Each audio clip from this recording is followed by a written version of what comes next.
May soon be taxed to drive. There are proposals in both states that have a tracking device installed in cars. The point is to tax the driver per mile to help pay for road repairs. But is this a costly invasion of privacy? Yes, but don't ask me. Let's talk to the president of Less Government, Seton Motley. Good morning to you, Seton.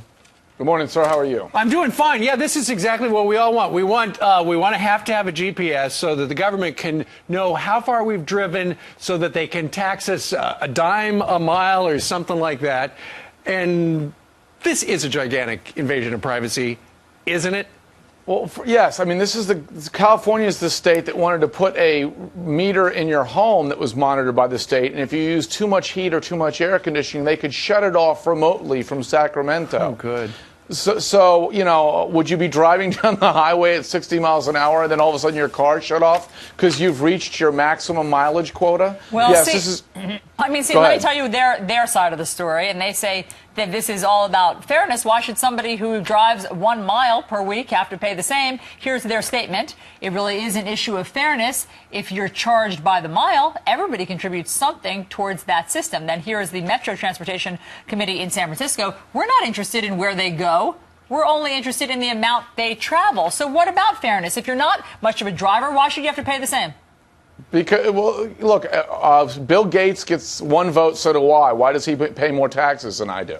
At the end of the day, the government, we need transparency from government, not transparency to government. The reason people like us want tax reform is so that the government knows less about our businesses, less about our financial transactions, not to evade, not to do illegal activities, but just because the government doesn't need to know every deduction I have in my business every year. So when the government wants to tax you per mile, it's a patently absurd invasion of your privacy. Additionally, you want the cost of everything to go up? Yeah. Start taxing long-haul truckers per mile. Yeah, good luck with that. It's like, okay, so, if we're going to become an a la carte society where, oh, you drove this many miles, you're going to have to pay us this much. You went to the library, you're going to have to pay us. It's sort of a consumption tax. It kind of, but see, already drivers are paying more in the form of gas tax.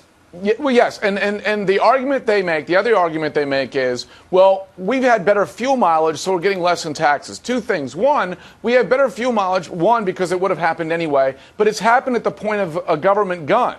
So they can't, it's like the government ordering you to bang on a drum and then issuing you a fine for noise violation. Secondly, we have a lot more Americans who own a lot more cars and are driving a lot more. I would argue, I haven't run the numbers, but I would argue that the additional number of drivers paying the lower, or the already exorbitant gas tax rate are making up for the fact that the fuel mileage has gotten a little better. But then who is supposed to pay for the decrepit bridges? We all do. Well, no, here's the thing.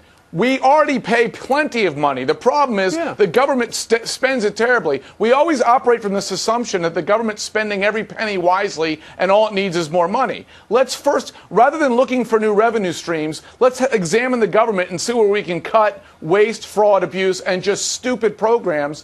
And they already generate enough revenue. What they need to do is spend it better. Yeah. Seton, how far do you live from the studio?